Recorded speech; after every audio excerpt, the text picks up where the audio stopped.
Assalamualaikum warahmatullahi wabarakatuh.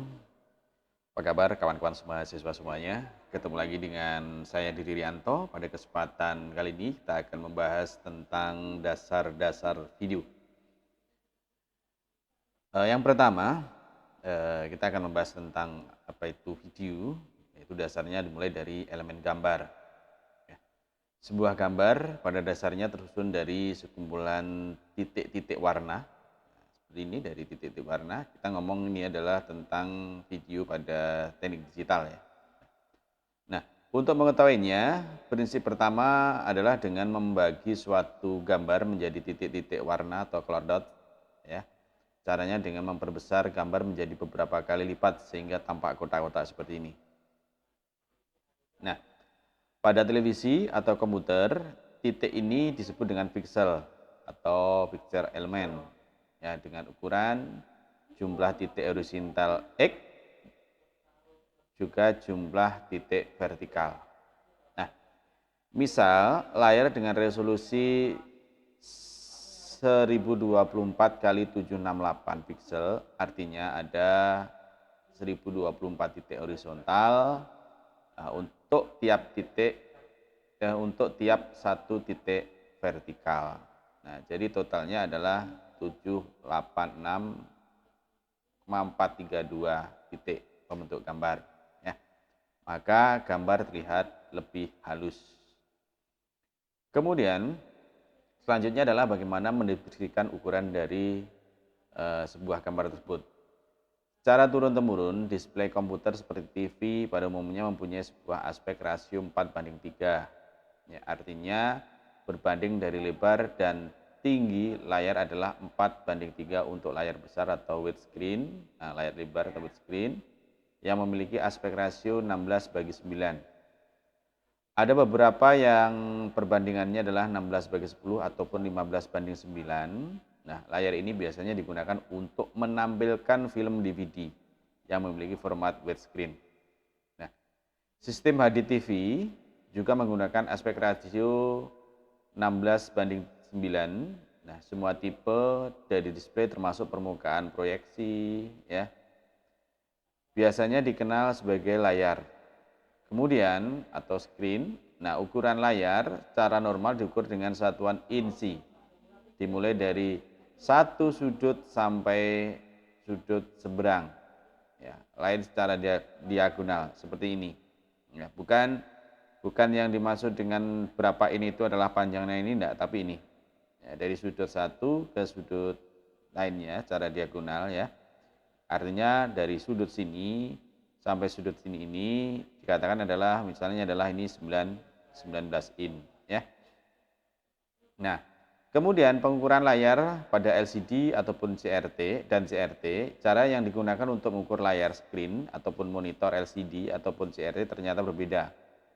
Untuk layar CRT, ukuran layar diukur secara diagonal dari tepi luar bodi layar, dengan kata lain lapisan terluar ikut diukur, artinya di sini ya, lapisan terluar. Nah, kemudian untuk layar LCD, layar diukur secara diagonal dari sisi dalam bingkai, dalamnya sini. Ya, dengan kata lain, tepi luar tidak ikut diukur seperti halnya pada layar pada tabung ataupun CRT. Nah, selanjutnya pada sistem pembentukan gambar, proses pembentukan gambar yang berasal dari sinyal video kemudian tampil pada layar terbagi menjadi dua proses ataupun dua metode yang berbeda. Yang pertama adalah interlace, yaitu metode untuk menampilkan image atau gambar dalam raster scan ya, atau display seperti pada CRT atau tabung. Nah, CRT, tabung di TV analog dan sebagainya itu, ataupun juga layar monitor yang tabung ya, yang ditampilkan bergantian antara garis ganjil dan genap secara cepat untuk setiap framenya. Nah, seperti ini ya, ada out fill, ada event fill. Nah, kemudian refresh rate yang disarankan untuk metode interclad adalah antara 50 sampai dengan 80 Hz. Interled digunakan di sistem televisi analog meliputi 3 sistem warna, yaitu PAL ya, atau 50 field per second. Ya, PAL ini biasanya adalah biasanya digunakan oleh TV-TV dari standarnya Jepang. Ada SCAM ya, file jadi 50 file per second ya, per detik ya. NTSC biasanya digunakan adalah standar Eropa ya, 59,9 file per second atau 525 line event file ya. Kemudian pada progressive scan-nya yaitu metode untuk menampilkan, menyimpan dan memancarkan gambar di mana setiap baris untuk setiap framenya digambar secara berurutan. Metode ini biasanya digunakan pada CRT ataupun monitor pada komputer ya. Tabung pada komputer biasanya digunakan progressive scan seperti ini. Nah, kemudian metode progressive scan ini dipakai pada layar dengan resolusi tinggi seperti untuk monitor komputer yang memiliki resolusi lebih dari 1024 kali 768 pixel ya. Oleh karena itu, tampilan pada monitor komputer cenderung lebih jernih daripada layar pada televisi biasa. Nah, ini adalah gambar dari macam-macam tadi, ada progressive scan ya, ada intercalate scan. Intercalate scan-nya seperti ini biasa seperti pada televisi biasa ya. Oke. Kalau ini pada nampak monitor sehingga nampak lebih halus. Kalau Anda bisa melihat di TV, punya TV di rumah, Anda bandingkan antara monitor sama televisi ini ya. Oke. Kemudian pada sistem video ada metode pengujian sinyal. Terdapat dua cara untuk menguji sinyal video, yaitu dengan menguji karakteristik dari spesifikasi sinyal untuk memastikan bahwa sinyal telah sesuai dengan kebutuhan teknis atau artistik tertentu. Nah, untuk memastikan bahwa sinyal yang dihasilkan tidak melebihi batas maksimal sinyal hitam ataupun putih. Nah, seperti ini. Ini adalah sebuah gambar gelombang sinyal warna. Nah, kemudian pada tabung CRT dan sebagainya adalah pembentukan warna pada tabung ya, pada tabung CRT ataupun monitor dari tabung. Ya, oke lah, kita sekarang mungkin sudah tidak menggunakan tabung ini, tapi kita perlu untuk mempelajari ya, pelajarinya. Tabung gambar memiliki peranan yang sangat penting karena sinyal video harus diubah menjadi sebuah bentuk nyata berupa gambar melalui sebuah display, baik itu berupa CLT ataupun LCD maupun plasma, seperti yang akan dibahas lebih lanjut pada kesempatan kali ini. Nah, kalau pada tabung, intinya warna itu dibuat dari tiga ini, ya, dari tiga yaitu R, G, B, red, green, dan blue. Ini adalah warna pembentuk pada tabung TV ataupun CRT ataupun monitor ya. Kemudian nanti warna-warna itu akan berpadu menjadi warna yang lebih banyak. Nah, pada dasarnya gambar yang ada penggabungannya adalah tiga warna primer yaitu merah, red, hijau, green, dan biru ataupun blue. Nah, di samping ada juga sinyal sinkronisasi untuk mengatur gambar kayak seperti ini. Nah, kan ada pencampuran nanti kan campuran warna, maka akan bisa menjadi misalnya perpaduan antara biru sama hijau itu menjadi biru muda ataupun toska dan sebagainya. Biru menjadi biru, merah, dan kuning, ya, itu menjadi warna pink dan sebagainya. Nah, CRT atau katode red tab atau tabung ya. Tabung sinar katoda CRT adalah suatu tabung ruang hampa, di dalam sini ruang hampa yang berisi suatu senapan elektron atau gun ya, elektron gun ya, dan suatu elemen pemanas ataupun heater yang berfungsi untuk mempercepat dan membelokkan berkas elektron atau elektron beams ini ya, dalamnya ini. Nah, sinar katoda merupakan satu berkas elektron yang keluar dari suatu pemanas katoda atau heater yang ada di sini, yang berada dalam tabung ruang hampa, di mana berkas elektron ini akan ditarik ke anoda disebabkan adanya beda potensial yang cukup tinggi, ya, tegangan yang tinggi antara katoda dan anoda. Tegangan ini umumnya dalam order kilovolt. Ya, kalau kita melihat pada televisi itu ada yang namanya playback itu kan ya. Playback itu kan untuk apa? Untuk menghasilkan tegangan yang tinggi ini, ya. Tegangan tinggi itu untuk menarik katoda tadi supaya dia bisa menyala ya. Maka di sini biasanya ada playback, yaitu penghasil tegangan yang tinggi. Ya, kalau Anda bisa membuka rangkaian pada tabung ataupun TV itu ya. Ini ada di sini ada heater, ada apa? Ini RGB-nya, pewarna dan sebagainya, dan di sini biasanya ada playback, yaitu adalah penghasilkan tegangan yang tertinggi. Nah, kemudian bagian-bagian CRT untuk televisi berwarna ataupun juga pada monitor, monitor komputer dan sebagainya itu, kalau televisi, apa bedanya monitor dan televisi? Sama, secara dasar itu sama, penghasilkan gambar, ya dah. Cuman kalau televisi di situ sudah ada rangkaian penangkap siaran televisi atau disebut sebagai receivernya. Tapi kalau monitor itu hanya dibentuk adalah untuk menampilkan gambar saja ataupun menghasilkan video. Nah, bagian-bagian CRT itu ada dua. CRT itu kalau dulu ada CRT hitam putih dan sekarang ada CRT yang berwarna atau tabung berwarna. Nah, bagian-bagian CRT berwarna terdiri dari elektron gun. Ada elektron beam membelok, ya. Ini adalah penembak elektron, ya. Ada focusing coil, yaitu adalah untuk memfokuskan, ya, sebuah gambarnya biar fokus. Ada deflection coil, ada di sini, ya, nomor 4 ini ada deflectionnya, ini kumparan menghasilkan magnet ya ini ya. Nah, kemudian ada anoda, ada mask, ada phosphor layer di dalam sini, ada close up atau the phosphor yang ada di sini. Ini nanti adalah penghasil warna-warna tadi. Nah, selanjutnya bagaimana sistem kerja CRT?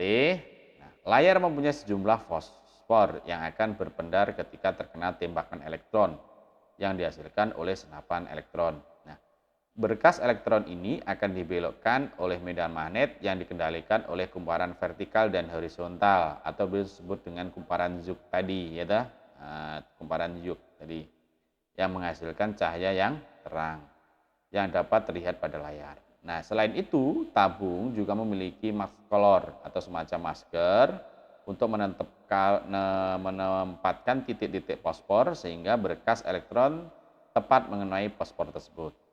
Bila dilihat secara titik-titik terbentuk tampilan yang seperti ini. Nah, ini adalah titik-titik fosfor.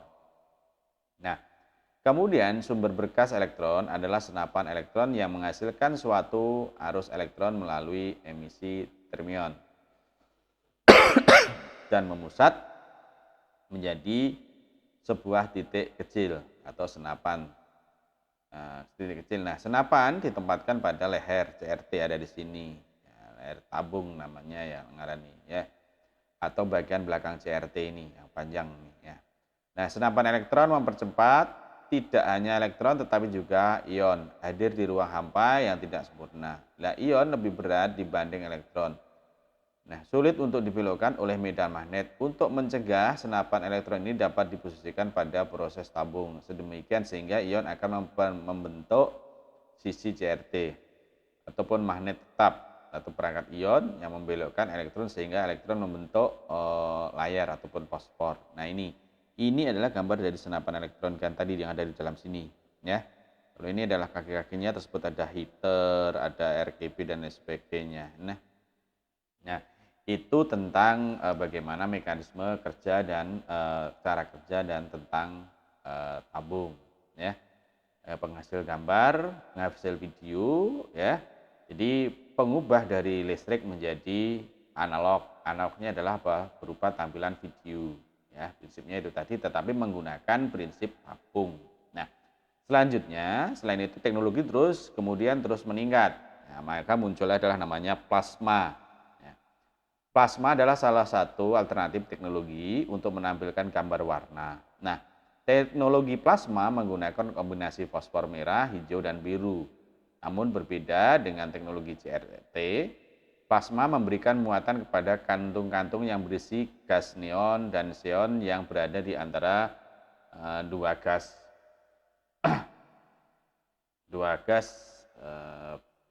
panel gelas, ya, dua panel gelas.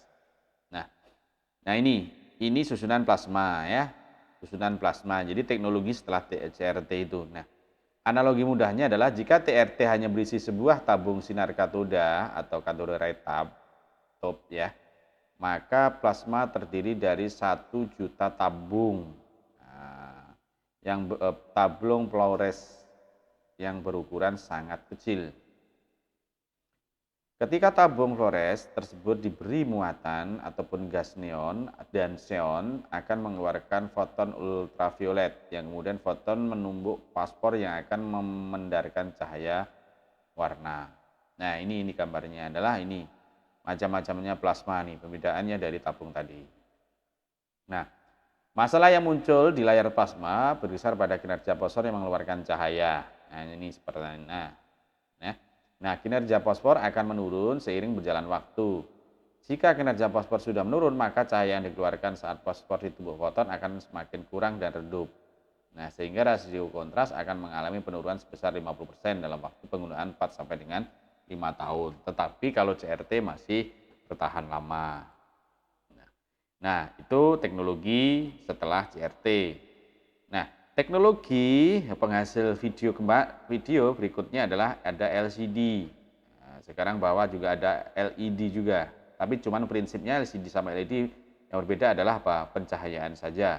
Kalau LCD adalah menggunakan neon, kalau LED adalah menggunakan LED, ya, menggunakan LED emitting dioda untuk sistem pencahayaannya, ya. Pada layar TV LCD, layar diterangi oleh lampu belakang sehingga relatif tidak terpengaruh silau karena pemantulan cahaya dan memberikan gambar modulasi yang halus dan terang. Bahkan dalam ruangan yang bercahaya terang atau dekat jendela di mana sinar matahari masuk. Nah, bagian-bagian LCD dan fungsinya ada vertical filter film untuk memfluoresasikan cahaya ketika masuk ataupun juga glass substrate dengan ITO, ya, indium tin oxide ataupun elektrodes. Yang bentuk elektroda ini akan menentukan atau membentuk elemen gelap yang akan tampak ketika LCD dinyalakan ataupun dimatikan. Nah, kemudian ada TNL ataupun twisted pneumatic liquid crystal. Nah, ada juga glass substrate dengan common electroda film, ya, yang dilengkapi dengan horizontal rate sehingga menjadi satu baris dengan filter horizontal. Ada juga horizontal filter. Nah, ini yang di gambar-gambarnya yang ada di sini. Ya, ini horizontal filter film untuk memblokir dan meloloskan cahaya, nomor 5 ini. Kemudian ada nomor 6 reflective surface untuk memantulkan kembali cahaya ke depan pada backlight LCD layar atau dikarenakan sumber cahaya. Nah, ini adalah unsur-unsur pada LCD ini. Ada vertical filter, ada glass ya, spread, ada nomor 2 ini, nomor 3 ada twisted pneumatic, nomor 4 ada glass spread dengan common yang lainnya, ya. Kemudian ada horizontal filter ini, dan yang terakhir adalah reflektornya.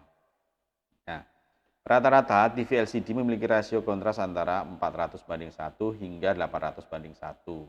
Kalau TV plasma mulai dari 600:1 sampai dengan yang tercanggih memiliki kemampuan 1500:1. Nah, ukuran rasio aspek menggambarkan perbandingan antara lebar layar dengan tingginya. Nah, TV konvensional memakai format 4:3, sedangkan TV layar lebar menggunakan perbandingan 16:9. Rasio ini tidak berbicara jauh dengan format yang dipakai industri film bioskop. Ya. Kemudian sehingga film DVD yang sangat nyaman ditonton pada layar lebar mengingat perbandingannya adalah 1,85:1 dan tidak berbeda jauh dengan 16,19. Nah, ini adalah contoh-contoh dari perbandingan layar-layar televisi, ya, 480 titik ke atasnya. Kemudian yang ini yang ke samping ini menyesuaikan, ya, berapa, ya. Kemudian ini ada tips untuk kalian, ya. Dalam memilih TV, ya, sebaiknya dipertimbangkan juga aspek resolusi apabila kita memilih TV ataupun memilih tentang video, bagaimana penghasil video. Nah, produk TV plasma dan LCD sudah memakai teknologi fixed pixel, ya, fixed pixel atau arrays. Artinya produk ini sudah memiliki baris dan kolom yang tetap untuk format gambar tertentu. Secara umum, kualitas TV yang bagus digolongkan sebagai high definition bila memiliki nilai rasio lebih dari 1 juta, yaitu mulai dari 1280 kali 720 atau 1366 kali 768 atau 1024 kali 1024. Nah, rasio asli minimum dari layar haruslah 720 grafis fisik pada rasio 16:9. Nah, layar tersebut harus dapat menerima input HD yang melalui mungkin bisa anten, yang menerima sinyal HDTV ataupun dari stasiun TV yang memancarkan program HD ataupun juga mungkin dari input-input misalnya adalah DVI, Digital Visual Interface dan lain sebagainya ya, ataupun juga input yang lainnya. Nah, ini adalah grafik yang menunjukkan sebagian display resolusi umum. Nah, ini ada VGA seperti ini ya, ada ini ukurannya macam-macam nih ya, tergantung. Nah, ini besarkan ini 320 kali 2640 QVGA, ada CVGA ya. Nah, macam-macam ini grafiknya. Nah, selanjutnya apa itu istilah resolusi layar? Jadi gini, istilah dari resolusi layar umumnya digunakan untuk menyebut ya dimensi piksel, jumlah piksel dalam masing-masing dimensi, misalnya adalah 1920 kali 1080 yang tidak mencerminkan kerapatan piksel, yaitu jumlah piksel per satuan jarak atau luas area dalam pengukuran digital, atau kerapatan layar memiliki satuan piksel per inci. Kalau seperti gambar ini adalah perbandingan sebuah televisi adalah 16:9.